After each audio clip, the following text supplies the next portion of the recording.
புலிப்பாணி சித்தர் வாழ்க்கை வரலாறு. Raghunathan Srinivasan. Welcome to my channel. Like, share, comment, subscribe. கிபி 8-9 ஆம் நூற்றாண்டு சித்தர் மரபு கணிப்பு.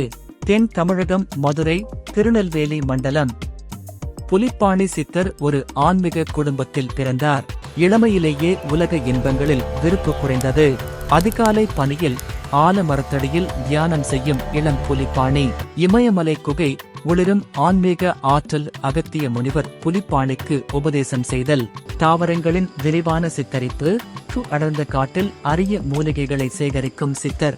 புலிப்பாணி ஒரு காட்டு புலியை அமைதியாக எதிர்கொள்வது. ஆன்மீக ஆதிக்கம். எண்ணெய் விளக்கு வெளிச்சம். குகைக்குள் தியானம் செய்யும் இளம் புலிப்பாணி சித்தர். ஒளிரும் அமிர்தங்கள். பனை ஓலை சுவடிகளிடம் புலிப்பாணி சித்தர். இரசவாத ஆய்வகம். பாதரஸ் செயல்முறை.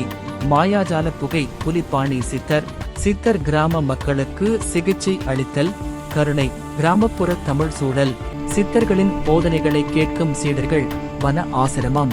மூட நம்பிக்கைகளுக்கு எதிராக கிராம மக்களுக்கு சித்தர் அறிவுரை வழங்கினார். மாய யதார்த்தவாதம். காற்றில் மிதக்கும் யோக சக்தி. இரவில் பனை ஓலை சுவடிகளில் எழுதும் சித்தர். மன்னர் சித்தரை மரியாதையுடன் சந்திக்கிறார். சித்தர் ஆட்சியாளருக்கு பணிவை கற்பிக்கிறார். பனை ஓலை சுவடிகள் கொண்டு மறைக்கப்பட்ட குகை. விலங்குகளுடன் அமைதியாக இருக்கும் சித்தர். விஷப்பரிசோதனை காட்சி. அமைதியான சித்தர். சூரிய அஸ்தமனத்தின் போது சித்தர் இறுதி உபதேசங்களை வழங்குகிறார். தெய்வீக ஒளி. ஜீவ சமாதி காட்சி. சித்த மருத்துவத்தை பரப்பும் சீடர்கள். புலிப்பாணி முறையால் ஈர்க்கப்பட்ட நவீன சித்த மருத்துவமனை. தமிழ் நிலத்தின் மீது புலிப்பாணி சித்தரின் நித்திய ஆன்மீக பிரசன்னம். நூல்கள். வைத்தியம் 500. சோதிடம் 300. சாலம் 325. வைத்திய சூத்திரம் 200. பூசா விதி 50. சண்முக பூசை 30. சிமுள் வித்தை 25.